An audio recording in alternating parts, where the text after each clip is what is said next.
Well, it is almost time for us to get an extra hour of sleep.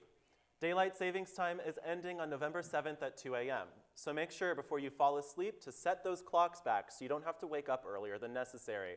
And don't forget, daylight savings will start right back up again on March 13th, 2022. The climate conversation continues. The second largest ice sheet located in Greenland is melting at an alarming rate. Between 2011 and 2020, 3.5 trillion tons of ice sheet melted. That's enough to flood New York City with a whopping 14,000 feet of water.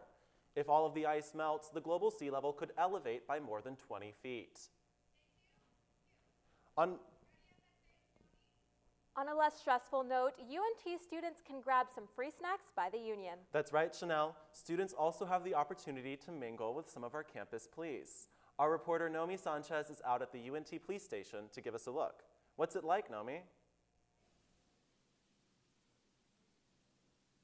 Thanks, guys. So as we know, you're not you when you're hungry, so it's always nice to have some snacks laying around campus to keep that tummy full. And as we can see here at the UNT Police Department, we have more than enough snacks packed up, ready for today's Snack Check event. And here I am with Mr. David Cosby, who is the UNT Police Department's Community Engagement Coordinator. Hi, David, how are you? I'm doing well. How are you? I'm doing well, too. So tell me, David, what is the Snack Check event? It's a chance for our officers to meet members of the community. And tell me a little bit of why it's important for students to engage with their campus police department. So they feel more comfortable with us, so if at any time they need us, they know who we are. And so, David, I'm having a great time talking here with you, and I'm pretty sure other students would enjoy it as well. So can you tell me the time and the place where this event's going to take place? It's going to be from 1 to 3 p.m. today at the South Union Lawn.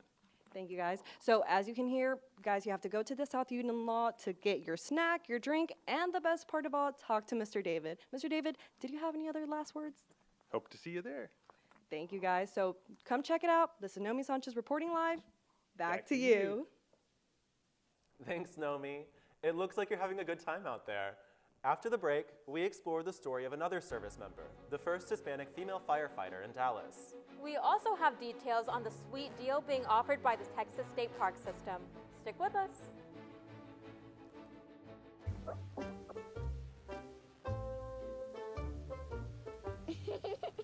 Sometimes all it takes to be a dad is remembering how to be a kid again. Take time to be a dad today. I rescued Toast from a shelter in 2011. I love Toast because she's a lazy diva. Toast does whatever she wants, obviously. She's sleeping right now. She's an epic snuggler. She's so comforting. She's so loving. Toast makes me laugh. When I walked into the shelter, I knew right then that she was special.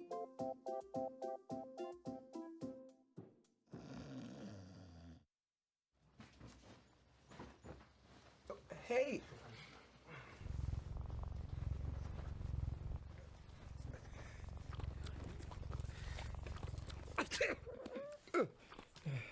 Okay.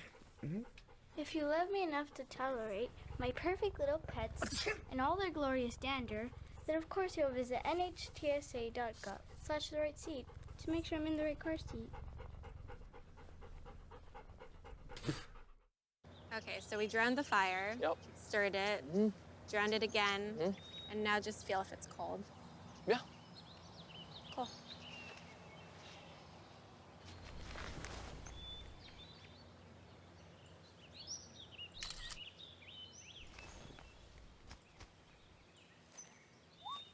Smokey just gave me a bear hug.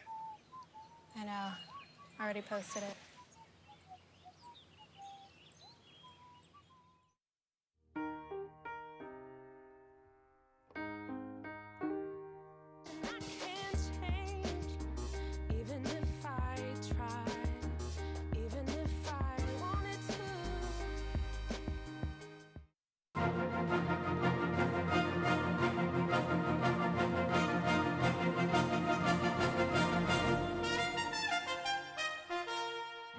DoorDash is adding a new security feature to their app to help drivers. In the wake of recent assaults on DoorDash drivers, the company has now partnered with the security company ADT. The new features include a button within the app that will connect DoorDashers to an ADT agent. The agent will stay on the phone with the dasher until he or she feels safe again. There is also an emergency assist button that immediately shares the driver's location with emergency services and sends help to their location. The Dallas Fire Department is saying goodbye to a very important member of their team. The first Hispanic female firefighter, Elizabeth Hilton, is now retiring. She began her career in 1992, and she says it was an amazing start and an amazing ending. Hilton was one of the firefighters to help in the Dallas apartment explosion and recalls the moment she immediately rushed for help. Hilton will be working on her master's degree in psychology to become a counselor in firefighters. If you're looking for a nature lover, then you're in luck. You can now visit any state park in Texas for free on Sunday, November 14th. The state is waiving all-day use fees to honor members of the military. However, most of the parks have a limit on the number of tickets sold, so you'll want to reserve them ASAP. You can reserve daily passes over the phone at 512-389-8900. They can also be found on the Texas Parks and Wildlife Department website.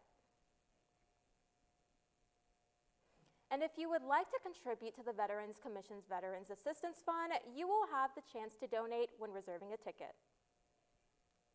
You know, Chanel, I heard that there's a very popular flag football team right here in the area. Yes, Michael, and I think with the Texas State Parks entrance fee being waived, you might want to take part of the sport. Talea Munson has more. Talea?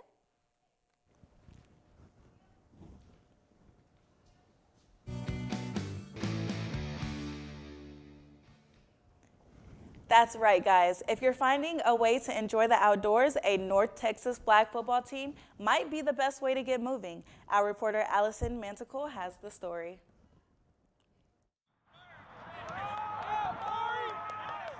Everyone deserves an opportunity doing the things they love. 28-year-old Corey Webb of Dallas, Texas, has been playing football since he was 16 years old. He now plays flag football competitively around North Texas. Playing against other people and showing the talent, and actually people showing you appreciation of your talent is pretty cool. He plays for two teams in the North Texas Flag Football League, Rough Riders and Mortal Kombat. There are challenges when it comes to playing with new people. Playing with new guys, you know, because how you play and how they probably play totally different than how I play. Because sometimes maybe people first time playing. But he has love for the game. I love the game because, I mean, this game taught me a lot, new friends, new travel people, just speaking a new environment and everything else. Like, it's the love of the game, it really is. And also that one goal when it comes to competing with other people. Winning. Yeah. With winning, it comes with preparation. I say focus. Yeah, mental. You gotta be mentally ready. Gotta be mentally ready. For ntTV Sports, I'm Allison Manticore.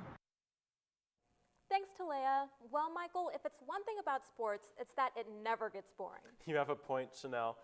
Jalen Jackson, what can you tell us about the latest updates in the sports world? Yes, guys, I have some pretty interesting stories for y'all about Cowboys, UNT football, and monkeys. Yes, you heard right, monkeys. Stay with us. Pre-diabetes. That means it could be you. Your dog walker. On your left. Your cat jogger. With early diagnosis, prediabetes can be reversed. Take the risk test at doihaveprediabetes.org. Let's look at this study spot by the Lyceum. Not only do these plush seats come with that perfect natural lighting, but you're also granted live lounge music. How about a peek in the B.O.B. at this post-modern patio? Absolutely breathtaking and a perfect place to review your econ exam. Now this dystopian-esque clawfoot bathtub is on the lowest floor of Willis Library, suited with a personal lamp and a footrest. I know where I'll be studying for midterms. Me too.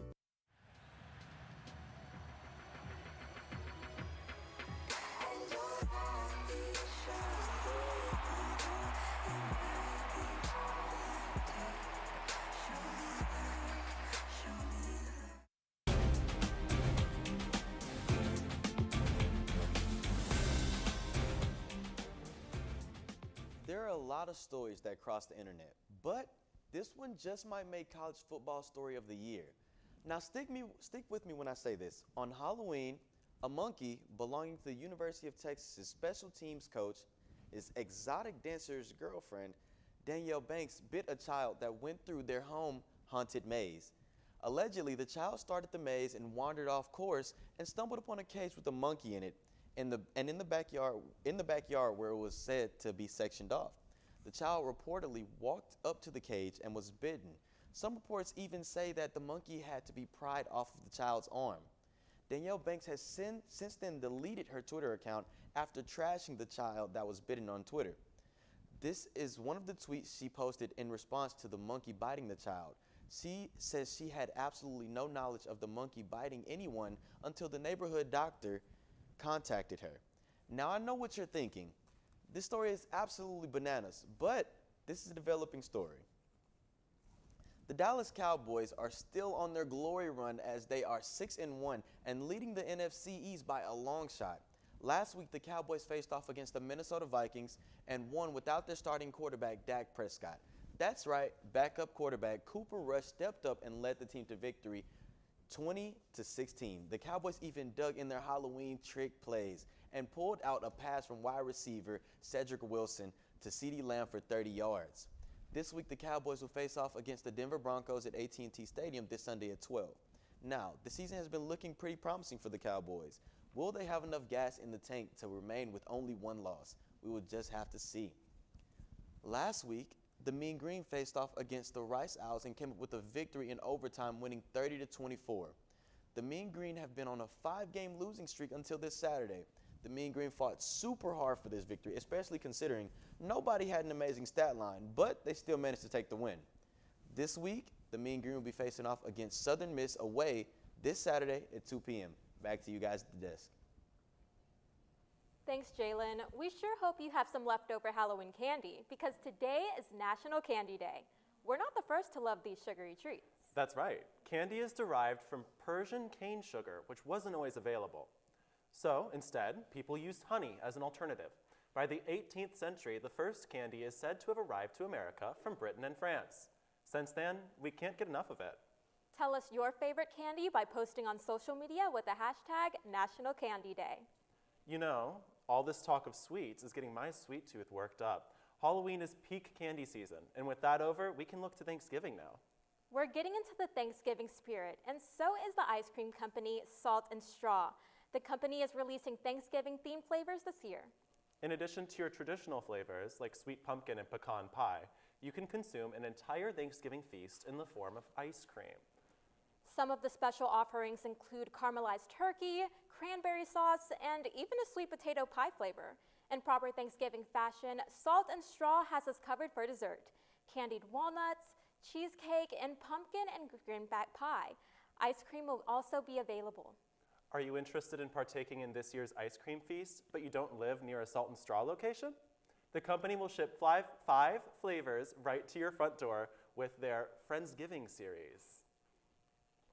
We always love wrapping up on a sweet note, and this year, I really didn't get to enjoy the Halloween candy craze. Unlike you, Michael, I know how to have a scoopy time.